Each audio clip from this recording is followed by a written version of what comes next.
Welcome to the Funded Now What podcast with your host, Andrew Lee Miller. Brought to you by GrowthExpertz. You are in store for a chat about funding, marketing, startups, and all things growth. Okay, everybody, thank you so much for coming back to the Funded Now What podcast. I am overjoyed, ridiculously excited, because one of the biggest things I've ever dealt with in my life has been ADHD. And right now we have a founder who is changing the game for hopefully millions of people around the world, Christal Wang from Shimmer Care. Thank you so much, Chris, for coming and being on this podcast. I'm really excited to chat with you.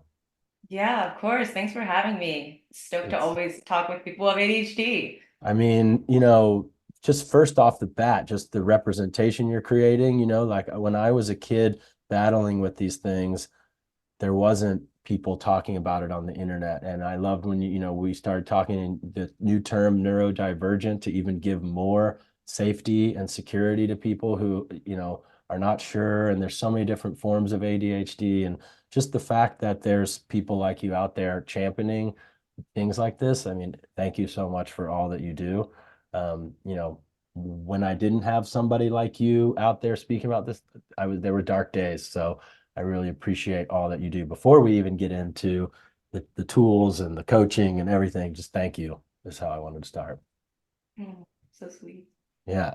But on top of that, as a badass female founder, you just raised $2.2 million seed round and moved back to the city of San Francisco. So whoop, whoop.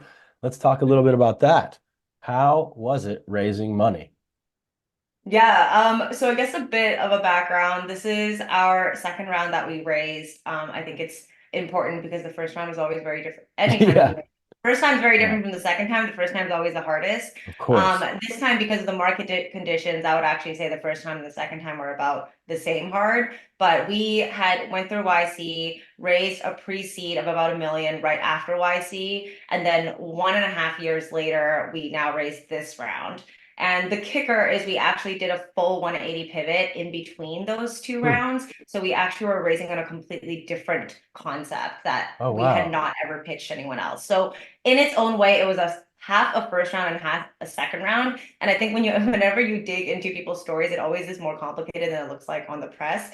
So I always like to just set the context, because my experience will look different from someone else's experience, depending on if they're first or second, depending if it's the first time you pitched it, depending if you're pitching to new or old investors. So first I will set that on the table. Wow. And this time, so the first time we raised was right after demo day. And when you are raising right after demo day for YC, you have this like invisible momentum that is right underneath you. You have I think we had 300 companies in our batch who are all raising at the same time, who are all in that exact moment as you, that are able to help give you introductions, to help you work through the small nitty gritty, how you send an email, how you show up in this conversation, how do you deal with rejection. And so that was a completely different experience than this time, when we're in the midst of the hardest, environment to raise in, doing it completely by ourselves, where most of actually the folks from my YC batch have shut down their companies or made big pivots and kind of aren't in the same space anymore, or a smaller amount that obviously go on to raise Series A and B and kind of skyrocket upwards, the typical VC model of just a few going off. But yeah, so I guess like the TLDR was, it was harder in some ways in terms of what we were set up with, but it was easier in other ways in that we kind of knew what to expect already, and we had a lot of the small, I would call them like logistical nitty-gritty uncertainties we had went through one time already. Wow. And so the logistical nitty-gritties are like how to set up your funnel, how to reach out to investors, how to ask for those introductions. What are they going to be asking for? Yes, exactly. How you reduce the back and forth between the moment you touch an investor's inbox until you get that check from them. So those are all things that we at least had an idea that we even needed to think about, because I think the first time you're raising, one of our investors said this to us once, they're like, oh, you just don't know what you don't know. So there's a lot of those things that we now knew. And so putting those things aside, and I'll kind of first set the stage and then let you dig into wherever you think is interesting. It took us about, I would say, 2-ish months. There were a couple like stops in between, and we probably did, I would say on average 25 calls a week. So probably in like the 150 range. Since the tail end was probably a little bit less. Nice. So about 150 calls, which are a lot of calls for one person to have. And Yes. then if you put During a ADHD pivot. and after a pivot, yes. And if you put ADHD in there, managing 150, maybe let's say call it 100 unique relationships at the same time in your inbox, over phone, over text, is a mountain of a task. Right. But we did have kind of two larger checks that flipped at different moments. One Wow. about a month in, and then one at near the very end that essentially closed our round. So we're very lucky that it wasn't as complicated as the first time around, which was a little bit more, I would say, like of a party round, since it was a lot of angel investors and smaller check sizes. Awesome. That's the kind of contextual lay of the land, but I'm sure That's, you have yeah, areas you want to talk you about. took the first couple questions right out of my mouth. I always ask people, how many conversations did it take? Because the founders that don't end up raising money, I'm always like, how many calls did you do? 30? Keep going. You know what I mean? You don't even know what you don't know, like you just said. And so 150 it's usually 80 to 200 is what I hear. So that's right on par. But I want to focus on that pivot because that's not something that's come up. A lot of people do YC, you know, like you said, it does definitely open doors and make a little bit of the heavy lifting easier. Still took you 150 calls, but the difference between you and a lot of those companies that closed up was that you did not give up. You pivoted. And so let's talk a little bit about that. You don't have to talk about the previous concept or anything like that, because I definitely think you've hit amazing product market fit here. Speaking a little bit biased, of course, but um, uh, what, how hard was that to raise money through a pivot? Because I could see as an investor, they're like, I'm going to put money in and maybe you're going to change again or something. Like, was there negative connotations to that pivot? Because as you know, in San Francisco, there's no such thing as failure. You get a lot of learning. So I look at that as positive, but from an investor perspective, did that scare them at all? Or did that make it harder?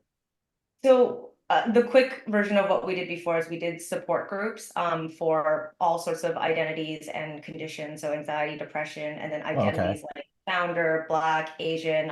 We had all sorts of groups. It Hmm. was also a consumer mental health product. And when we were pivoting, so we actually pivoted before we knew where we were going to pivot to. So we just shut that old one down because we knew it wasn't working. And that was one of the hardest things to do because we had users who loved us, who depended on us, who gave us incredible feedback about how Shimmer had same name also, but how Shimmer had essentially got them through a very lonely time during the pandemic and how they're relying on Shimmer for that sense of connection. It's And amazing.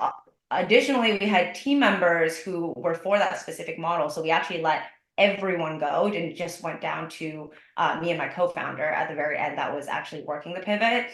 So I thought that our investors would pull their money out, that they would be really upset.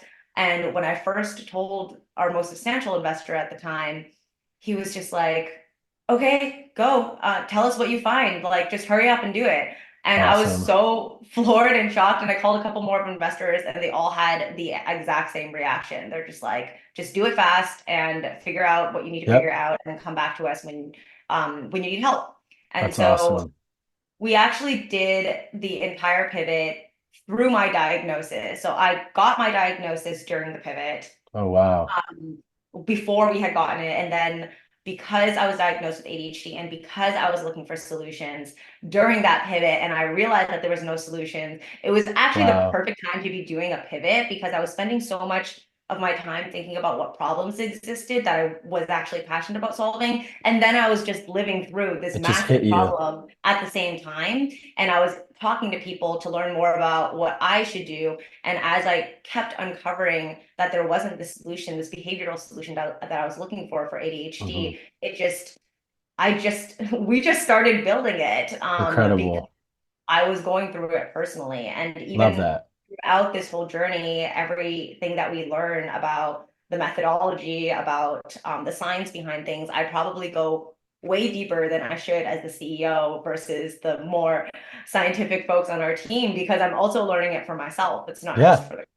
Love that. And, in my 20 some years in early stage startups, the companies that are successful are usually founded by founders solving their own problems. And I don't think anybody else calls it this, the FUBU effect. If you're old enough to remember FUBU clothes, for us, by us is what FUBU stands for. So I call it the FUBU effect. If you're building something for yourself, and then you will care about it until you get it right. You will add the right features. You will understand the customer better than anybody else because you are the customer. And so that's incredible. And the second thing that I really love about that is, and I know this is true in my life, sometimes or oftentimes things that are the worst things you think about turn out to be the best thing. So getting this diagnosis could have been startling to you, finding out. And I told you before we started recording, I found out I had ADHD when I was 2 years old. I mean, I don't remember it, but I have core memories of being called down to the office to take medication at noon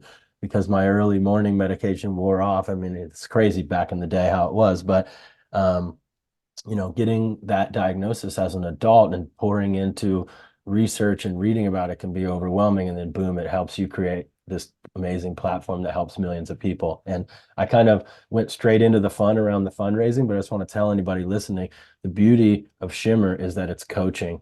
I'm ADHD. I've tried several different apps out there, and it's not the same because you have someone showing up for you. You have something on your calendar.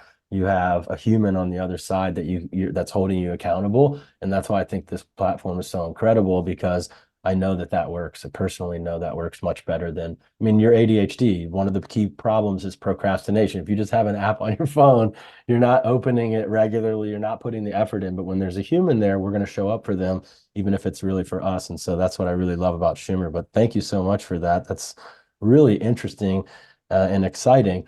But what were some other things that you learned during the fundraising process? I understand you can talk from the first or second time. That's really cool that you did that. But if you have any unique insights or things that you learned that might help people that are listening. I know it's kind of open-ended. So I have some more philosophical observations. Love that. More tactical ones. I think the philosophical ones this is the same as ADHD coaching. I feel like the philosophical ones are the ones that are most helpful actually, but the tactical ones are always the ones that people are looking for and that they think is going to be helpful. So I'll cover both. So I think on the philosophical side or mindset wise, I feel like the biggest thing that I realized and that I learned through many folks helping out and kind of being in a bunch of communities, but with fundraising, is that the biggest thing you can actually do on top of the base amount of stuff that you need to do, which is a lot, is really this mindset shift. And I think this is extremely important, especially if you're a female founder or you're a BIPOC founder that doesn't kind of naturally walk in the world in this way. But this mindset shift of understanding what your role is and what the investor's role is when you're at the table, and remembering that the investor's job is to deploy money and is to find investments that's going to make them a lot of money. And your role in this is actually they are searching for you, and you are the product, you are the thing that they want. Wow. And when you think about that, instead of you're some desperate person trying to get their money, it's no, they're trying to get you as an opportunity. Yes. And if you believe in yourself and you believe in your company, then they should be the ones who are selling themselves. And so when you walk into a conversation with that mindset, they can smell it from a mile away. They do this all day.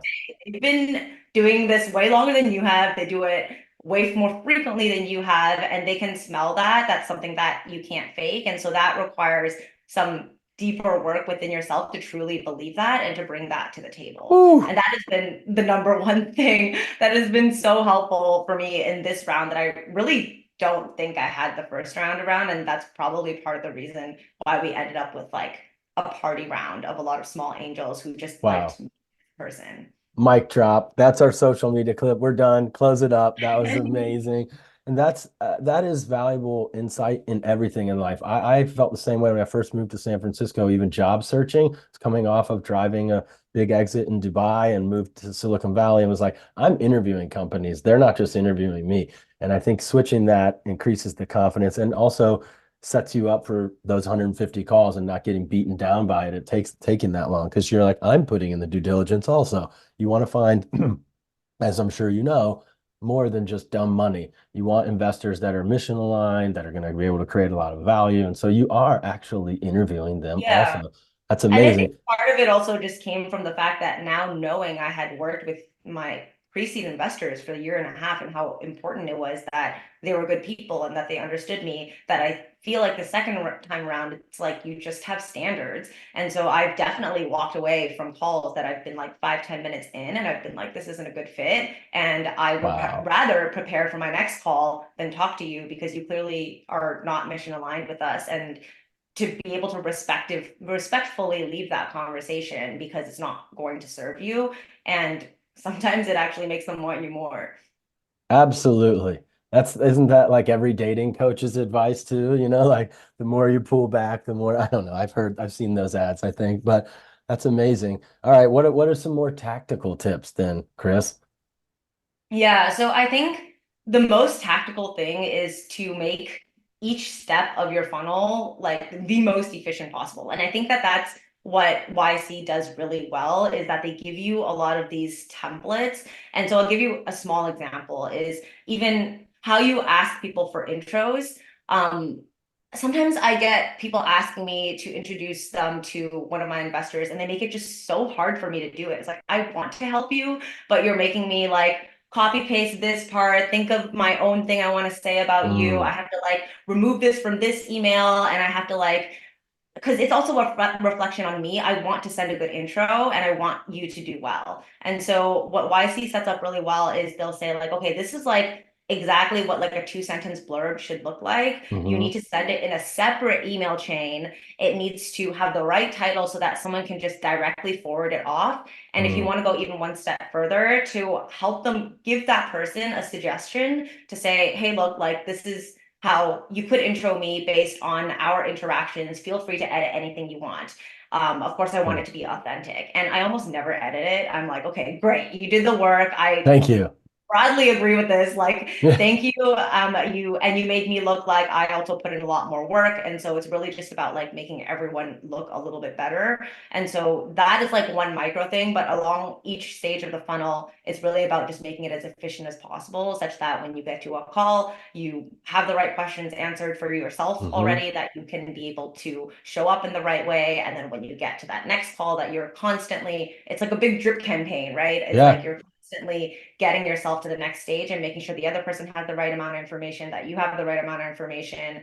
And so really just mapping out, and it's going to look different for each company and kind of like what types of investors you're going after, like how many conversations you want to Yeah. close in, and just managing that process really tightly. Love that. Love that. And it really, first thing you said really goes back to what you said at the beginning is you don't know what you don't know. And accelerators really help with that. And I think people overlook that because early on they don't want to give up equity or something, or, YC is too hard to get into. There's many others, but obviously, Yeah, there's so many. but that could be the difference of 350 calls versus 150, because also being in YC is a huge stamp of approval on the startup and definitely, like you said, opens doors and makes a lot of things easier. But I also really like the second thing that you said as well, because, you know, everything in life is about creating value for other people. And the faster you realize that, the easier things become. Mhm. When people don't realize that and they're just asking for stuff, they don't realize, why is it so hard? I can't get someone to do, because you're making it heavy lifting for them. You're asking for a favor, make this intro.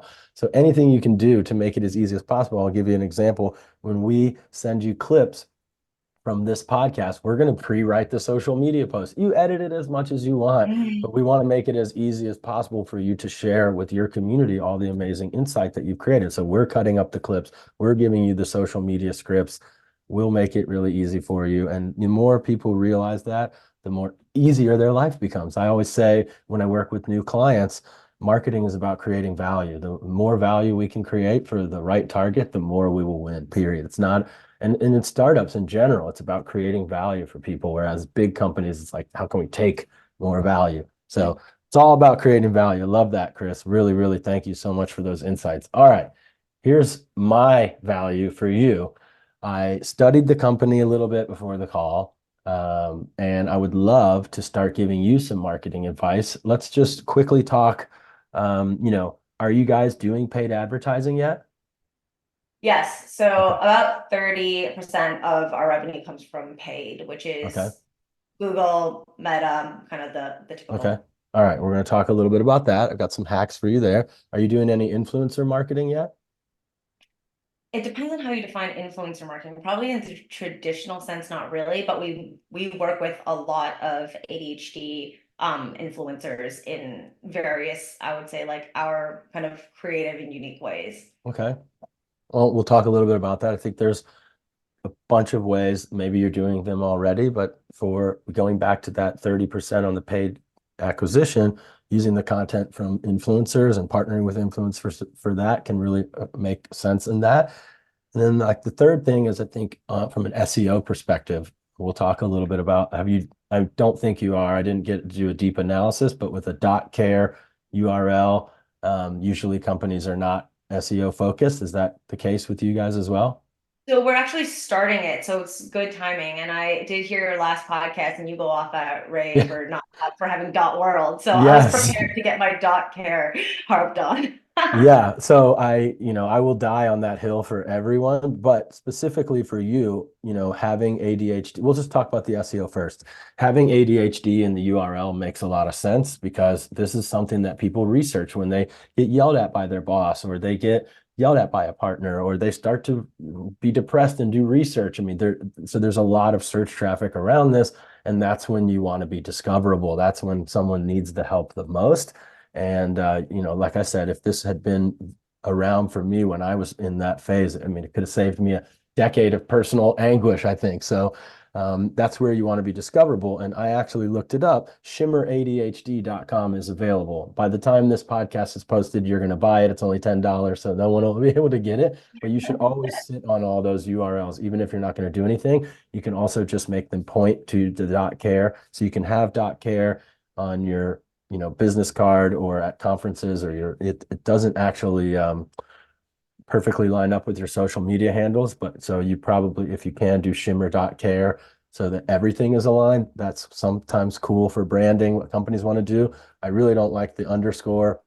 Makes it difficult. Like when I searched for you, I searched Shimmer ADHD, Shimmer Care, and just didn't come up on Twitter and Instagram. So underscore I think hurts from a branding perspective. So if you're going to keep the .care, then make it all aligned. But definitely putting the keyword ADHD in there is going to really help with discovery. And you don't need to tell me if you don't want to do it. It's, I'm as a marketer, always the devil on the shoulder of the founders I work with. Like, we can get more users because at the end of the day, we're trying to help people here. And that's super evident and obvious with this company. But I only work with companies that are trying to help people make the world better, even if it's just like we're trying to make telecommunications a little bit less expensive for the average person or whatever. So that's the value that we're creating. And so we can be aggressive with the marketing. And I understand, you've got a brand and everything, but again, it's the opportunity to help people when they're in that discovery phase. I just got diagnosed. I have no idea what I want to do. And that they're not going to search the word care, and so you can still, anyway, so that going to .com and putting ADHD in there, very minimal effort on the website. It's already got a lot of keyword dense content. I think testing and optimizing around the word therapy and coaching. How do you feel about therapy and coaching and including both of those terms in the website? Yeah, so we actually don't offer therapy. Therapy is this is a very Mm, important distinction. Therapy yeah. is a medical treatment that is more around kind of healing and it's more deficit driven, kind of the traditional model. Hmm. We like to think of well, it is coaching is a different modality that's regulated differently, Totally. but it's more strength based and future oriented. So it's about empowering the person or the client or the member or whatever you Right. want to call it to be able to draw out what's already in them and to be Mm, able to reach goals and set actions that are more future oriented. makes Um, sense. However, in the future, we may offer, I don't, we don't have plans to, but we may offer therapy, and that would Hmm. be kind of a different arm that is Yeah. regulated differently and all that jazz. So Love that. And I know we talked a little bit before we started recording about the difference between what we think as a company and what customers think. Mhm. And so I would recommend adding a section on the homepage that clarifies that the coaching versus therapy. So you still Yeah, get those therapy good point. keywords in there without having to, be any kind of illegitimate marketing. But, the coaching has people have to be ready for it. Whereas, Mhm. like coaching Yeah, in my totally. business, I do fractional CMO. I call it coaching, but Kelly, my investor, does not allow me. It's a fractional CMO program. We're not saying we're coaching, Andrew. We work with founders because coaching, they're like, I don't really need coaching. We need a fractional CMO. Or, well, okay, fine. It's still the same thing. You're showing up on calls, you're getting pushed. I loved on the website when I read, you help people with their not self-awareness. It was self-acceptance Mhm. and realizing those small personal wins. Like you can really get down on yourself. And so it's coaching, but it is a therapeutic thing to speak to someone. And so even if it's not licensed Yeah. therapy, that's what the customer is going to be. I need therapy for my ADHD. And so I think it makes sense to figure out legitimate and valuable ways to weave in those words. And that could just be with educating them the difference between therapy and coaching and having it so it still comes up for ADHD therapy without having to offer that. Or you could say coming soon, even if it's a year or two away, having that there. So that's a good idea. But yeah, I think making an effort on the SEO, it doesn't have to be wildly intensive. It's basically just two things. It's the keyword density of the content and then the speed and design of the website, which is pretty fast and beautiful already. There's probably only a couple things that need to change there. And there's tons of free tools out there. I would just start with looking at an SEO audit right after this call, just free SEO audit. It'll give you a bunch of things that you can fix and you're off and running. But the key takeaway is like that's something that people are really in research constantly about. And so you want to be discoverable. The same thing goes with the paid advertising. Doing paid search is probably the best thing to spend money on. It's competitive, but you can build it out because you're not an app, you're coaching, and so there's display and search. On the display side, pretty hard to target people with ADHD. I mean, you can on Google and YouTube obviously do like people that are searching or watching videos related to ADHD, and that's pretty easy. But from like actual display banners, you're just like spraying and praying for really cheap. Have you guys done any of those kind of things? So we use PMax right now a little bit. We're dabbling. We don't really do much display. Most of our like visual and video assets are on Meta, Hmm. to kind of UGCs or influencers Yeah, posting perfect. repurposed. Just because generally most of our best like bottom of funnel conversion stuff comes from search Fair. terms, comes from Yeah, people searching like ADHD coaching, things that are like very, because we're not, as you mentioned, we're not an app or something that's super cheap. Like you yeah, actually have to sit down and want this. It's not something yeah. that we even want to have people impulse buy. It's really No, something where you need to be educated and warmed and understanding of what you're going to get out of coaching before you makes can sense. actually pull the trigger to Okay. buy coaching, which is why a lot of our marketing is geared towards getting them first into our newsletter or something that's like lower friction, and then Hmm. through that nurturing it in our email and drip campaigns until they're ready to be able to make that purchase. Or it's possible that they are never ready, but they are aware of us such that when their friend with ADHD brings up Absolutely. something, that they can tell them about us. Yeah, and it's all about creating value and helping people. And if they're not ready for the coaching and they're still getting value from that newsletter, they're still going to spread the word. And Mhm. putting in nudges for people to refer and stuff can still drive a lot of value from even, Yeah. because could be cost prohibitive for a lot of people. ADHD also a big thing is procrastination. So they're going to procrastinate for a while. I should do this, but I've got this Starbucks addiction. I can't go, can't put the money in yet. Um, that's awesome. Which I just thought of another thing, but I don't want to go off on a tangent yet. So, are you doing retargeting? Yeah, retargeting. Yeah, most of our Facebook or Meta in general ads are just retargeting. Nice. So we do a little bit of awareness stuff, but it's mostly retargeting. Just because, as I mentioned, because we are not playing with like Yeah, massive budgets here, it's like yeah, we want to get people who are warmest because we know that we need to hit people in multiple yeah, ways. yeah. And the key, that's awesome. And the key, sort of, for anyone that doesn't know, retargeting is when you show another ad to someone who's already engaged with your website or deep down with your content. the key there is to make that ad more aggressive, usually with like a discount, or it could be UGC again, but it's someone like you. If you like me and you've really been struggling with ADHD, trust me, the apps are not going to work for you. You need a coach, like something that's really pulling on the heartstrings. So the content is the big thing in retargeting to make it really work. It could be, a week free or something that's like they have to do it. It's like hard to pass up. Nobody else sees it besides those people, so it's okay to be like a really aggressive offer that's not super public. I like that. And so that's good. There's also retargeting platforms. Perfect Audience is one that I recommend trying. There's Outbrain, which is not necessarily retargeting, but it's content. So if you have all this amazing content from your newsletter, Outbrain is if you go on like CNN or BBC, down at the bottom, there's like content ads. So it's like how this ADHD business person overcame their ADHD, and they click on it, and it's an article all about how Shimmer helped, a neurodivergent person overcome. And then there's hyperlinks with 20% off to get started or whatever. And that's very cheap. And like if people are engaging with the long form written content, usually tell companies to go to Outbrain and spend some money there. It's so much cheaper. It's like 5 cents a click. It's, you can get millions of impressions on the brand, and it just looks like normal editorial content. And so that's something interesting to try. Let's see. The last thing with paid advertising, I don't want to do the whole 30 minutes talking about paid advertising, but I've seen a lot of similar companies like Mindway and BetterHelp, again, not the exact same, but that are doing coaching, that are helping people overcome internal issues. That's what I mean in the mind of the customer, similar, that do tests and quizzes in their advertising. Have you thought about anything like that, or have you tried that? Kind of. So we have our like ADHD quiz, Hmm. that certain one of our campaigns drive towards that. So it just ends up spitting out a score for your Yes. ADHD. And then you then get pushed into one of our drip campaigns.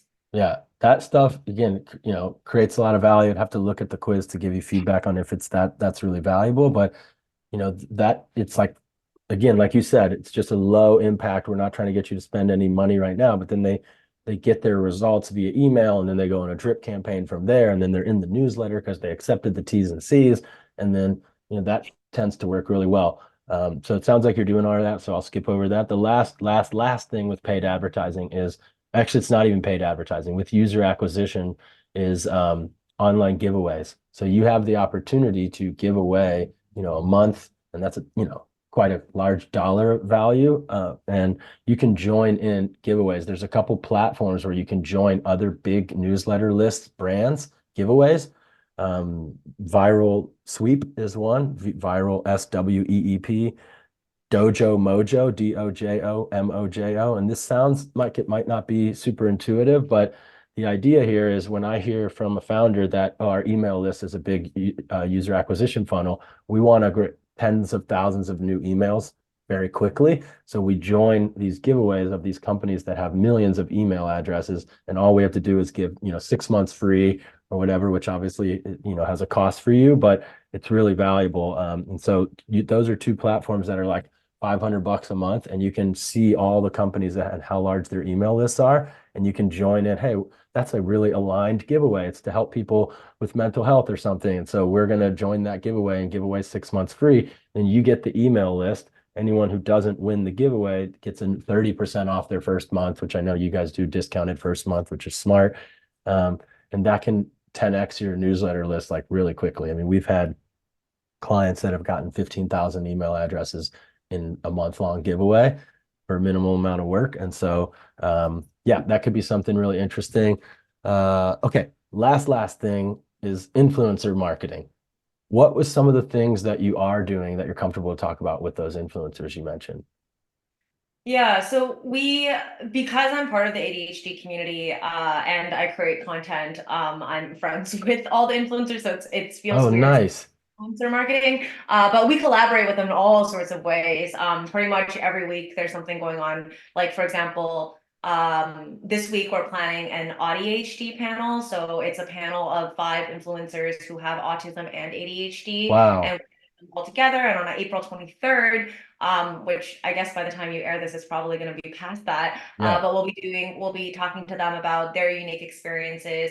And so by doing this, I guess it could be traditionally called as influencer marketing because they're all going to be posting about it. But we're really just bringing together the community because there's not enough, I would call it kind of like glue or like glue between the community members. It's everyone kind of doing their own stuff. So we always try to bring people together. In the past, we've also done one-off live events. We do my favorite is actually guides. So we'll co-write guides with influencers. So for example, with ADHD Trina, she wanted to write something about ADHD at work, but it's not her expertise to actually write out the science part of it. So we bring our coaches and their expertise with writing, and then she brings her reach and her newsletter and her Instagram, and we partner together to create this guide that can then get easily shown to tens or hundreds of thousands of people. And so back to our conversation earlier about like finding ways that are mutually beneficial instead of like you're doing me a favor or I'm doing you a favor is generally how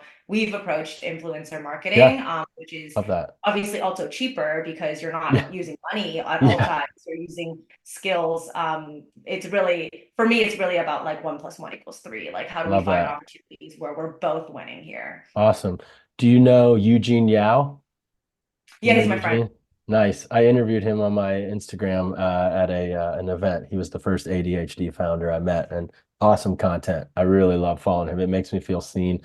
I think his handle is ADHD founder for anybody that's listening. ADHD founder, and I think he just started his TikTok, which is called I think just Eugene Yao. Nice. But yeah, one of the most incredible content creators I've ever seen. Faster growth than him. Yeah, really. And he's got a lot of great stuff. But so you're doing a lot. I don't think you need too much coaching on what to do with influencers, just a couple like larger scale things. So I think that if there's someone with the 7 to 8 figure following out there that has ADHD in their profile or bio, it would, and I know I've mentioned this at least once on times on the podcast, it might make sense to give like some micro equity and get someone to be a huge ambassador, like long term, because again, like the representation that you guys create with what you're doing, it deserves to really be out there at a large scale. And so that's not just like them putting it on their LinkedIn. They're actually like creating content regularly, talking about it when they're on USA Today and Good Morning America and whatever, and like actually talking about what a big problem this is. One person comes to mind. I don't think he has 7 or 8 figure founders, but a book that changed my life is called Faster Than Normal by Peter Shankman. And he is a very early person talking about neurodivergence and ADHD. And, so somebody like that he's on stage a lot around the world speaking, has a decently large audience, maybe even bigger than him. But so that's like taking influencer marketing really to the next level. You already are doing all the UGC and the collaborations and creating content. That's amazing. I definitely think, that content also will really help with SEO. So if you do that first thing that I mentioned earlier, all those influencer things, it's like such a good signal to Google that you should be ranked higher than anyone. You will really shoot up very quickly with that because it's unfakeable. That's real value. But making larger partnerships where, you could just put like, 0.5% aside for a pool of ambassadors. So taking influencers to ambassadors where they have swag, they get, to private events, they get, coaching experiences that nobody else gets, like you mentioned like webinars, maybe there's private things with, Peter Shankman comes and talks about his book or whatever. I don't know. So I think there's a lot of stuff beyond cash that you can leverage for those bigger opportunities as well. You can always limp in and test one and see how it goes. There was something else, but I think that's probably a lot to take in for so far. But do you have any questions for me on anything that I just mentioned? No, that makes sense. I wrote down a lot of notes. Especially I appreciate the like more specific platforms as well. I think these are Absolutely. all we actually recently made our first growth hire. So I finally have the capacity to do Awesome. more than one person's Congratulations. work. So a lot of That's amazing. new avenues to look into. So I You really were appreciate you were that. doing all of that whilst those 150 fundraising calls, whilst pivoting, whilst moving to another city. Just give it up for you. And being ADHD, they say we can't multitask, but you clearly did it. So I think Yeah, it was actually when we raised our round. So now we have 8 full-time people, but when we were raising, this was like 3 or 4 months ago, it was just me and my co-founder were the only 2 full-time people, Wow. which was absolutely insane. Whenever we told investors that, they're like, wait, you did this with just 2 of you in Take my Congress? money. Imagine what she can do with 10 employees. Yeah, that's a Yeah. great signal. I mean, yeah, but that's the going back to what I said, like when you're mission driven and you're trying to solve something for yourself, you got this new diagnosis. You're going to have to figure this out anyway, where to, you might as well create it. That's what drives you to put in those 18-hour days. If you're listening to this and you're just working on something to try and raise and make millions of dollars, you're going to give up. You're going to be like those people Christal went to YC with that failed and gave up. If you're just money driven, you'll bail. There's a quote from one of the founders of Google recently, like if we were money motivated, we would have stopped at a few billion or something like that. You know what I mean? Like they're still Yeah. working. They're No, still none of them working. are doing it for the money. Yeah, exactly. There are way easier ways to make money than do a startup. Exactly. There are Exactly. far more easier ways. This is not, if anyone's listening, you're thinking this is easy. This is like not the easy path. No, we give up a 40-hour work week to work 90 hours as a founder, you know, so. Yeah, exactly. And you like don't have money from like the whole beginning part. And even when you have, it's not like you have time to spend the money. Yeah. Well, glad you got the growth hire. You look like you're in super high spirits. Congratulations on everything that you've done. Super excited for you to help more people like us. And yeah, I would love it if you want to give some kind of discount, 10%, 20% or whatever for people to check it out. Send me that link. We'll put it in the show notes. I'm sure a lot of people will really be Yep, moved by this 100%. conversation. And Christal, thank you so much for being here and for doing all that you do for people like us. Thank you for having me. That has been another episode of the Funded Now What podcast with your host, Andrew Lee Miller. Brought to you by GrowthExpertz. If you liked the episode, please subscribe. And if you really liked it, please share with other founders and entrepreneurs. Thanks, and we'll see you in the next episode.